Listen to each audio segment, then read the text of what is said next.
यहां से चुनाव जिता के भेजा था, वो विश्वविद्यालय नहीं दे पाए, पूर्वांचल एक्सप्रेसवे नहीं दे पाए। कितना बेवकूफ बनाया था पूर्वांचल एक्सप्रेसवे के नाम पर। 340 किलोमीटर का लंबा एक्सप्रेसवे शिलान्यास कर दिया, अलाइनमेंट भी नहीं पता, और जमीन एक भी इंच नहीं खरीदी। जब 6 महीने के बाद 17 में मैं आया, मैंने कहा भी क्या हुआ, क्या प्रोग्रेस है? कहा साहब जीरो। मैंने कहा क्यों जीरो है? कहा साहब जमीन ही नहीं तो एक्सप्रेसवे बनेगा कहां पे? मैंने कहा फिर ये टेंडर कैसे हो गए?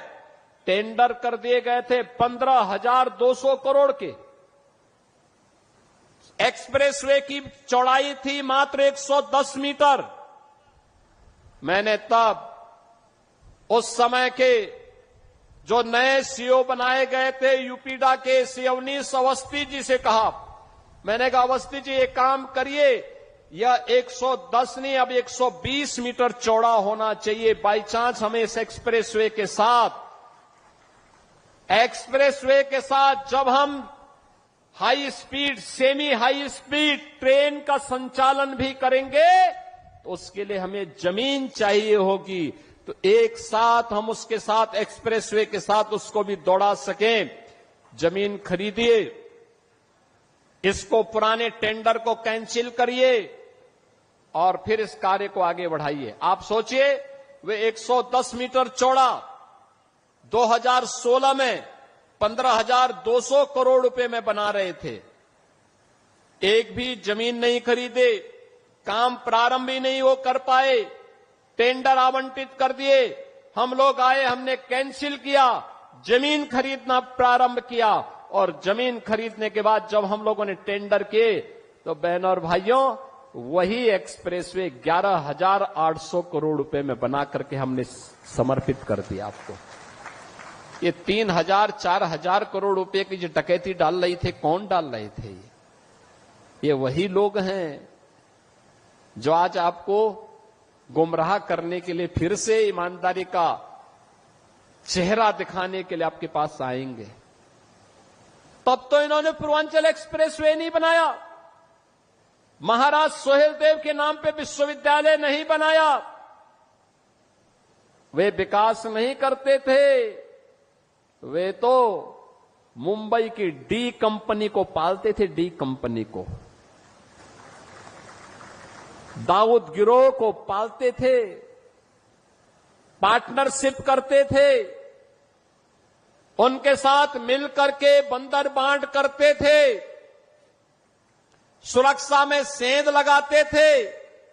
कोई आतंकी वारदात होती थी, बदनाम आजमगढ़ होता था, पहचान का संकट मेरे इन नौजवानों के सामने आता था।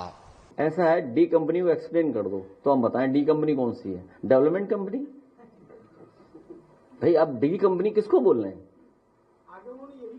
नहीं, जैसे हम ये जानना चाहें, मान लो आपसे नहीं, मतलब मुख्यमंत्री जी से, आपके माध्यम से क्योंकि आपने मुख्यमंत्री जी की सवाल पूछा है कि डी कंपनी कौन होती है? डी कंपनी किसने रोका है? डी कंपनी के लिए डी कंपनी से डी कंपनी किसको बोलते हैं? उनका मीडिया एडवाइजर जिसने हमारे खिलाफ पैसे देकर के प्रेस के लोगों को चलवाया न्यूज, उसका नाम हो गया घोषित, याद कीजिए, नाम सब जान गए, सब पत्रकार जानते हैं उसका नाम। उसका लेन देन तो डी कंपनी से ही था, इसलिए उन्हें डी कंपनी याद आ रही है। बताओ डी कंपनी से लेन देन था कि नहीं था? हैं? डी कंपनी से लेन देन था, और जमीनी लेन देन है, जमीनी रिश्ते हैं, ऐसे वैसे रिश्ते नहीं है, जमीनी रिश्ते हैं।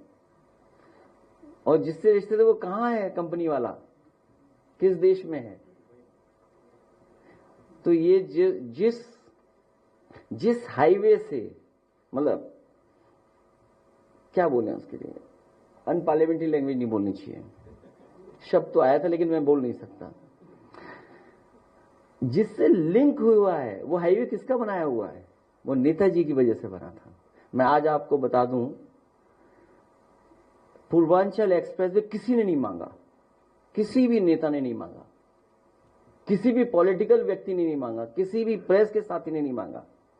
जब आगरा लखनऊ एक्सप्रेस वे बन गया पूरा, उस समय नेताजी की वजह से, क्योंकि आजमगढ़ की जनता ने नेताजी को लोकसभा चुन करके भेजा था आजमगढ़ को जोड़ने के लिए और गाजीपुर को जोड़ने के लिए और बलिया को जोड़ने के लिए, मैंने खुद उसका अनाउंस किया था।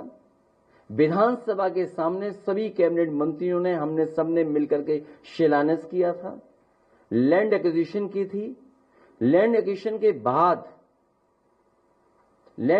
के बाद जब आप 50% लैंड एक्विजिशन कर लेते हैं या सहमति कर लेते हैं, तभी आप टेंडर कर सकते हैं। ये रूल्स हैं सीबीसी के। उसके बाद टेंडर हुआ। टेंडर क्योंकि हम खोल नहीं सकते थे, इलेक्शन डिक्लेयर हो गया। एलओआई की परमिशन ली। चाहता तो मैं एलओआई खोल सकता था, लेकिन क्योंकि मुझे ये पता था कि उत्तर प्रदेश की जनता में चुन करके दोबारा भेज देगी, लेकिन हमारी सरकार नहीं बनी। ये लोग सरकार में आए, जिस मानक से समाजवादी पूर्वांचल एक्सप्रेस वे बनना था, इंडियन रोड कांग्रेस के मानक से बनना था। इंडियन रोड कांग्रेस के मानक थे कि मीडियन कितना होगा, कितनी हाइट का होगा, उसके आसपास कितनी ग्रीनरी होगी, वे साइड एमिनिटीज होंगी, लाइट कैसे लगी, पूरी डिजाइन हुआ था। हमारी सरकार नहीं बनी, एलओआई इशू नहीं कर पाए, इन्होंने टेंडर कैंसिल किया और टेक्निकल, फाइनेंशियल, उन सब मानकों को इन्होंने नीचे किया और अपने ठेकेदारों को ऑबलाइज करने के लिए इन्होंने टेंडर कैंसिल कर करके अपने ठेकेदारों से बनवाया। और इसीलिए आगरा लखनऊ चले जाओ तो उछल के नहीं जाते हो आप, पीठ में दर्द नहीं होता।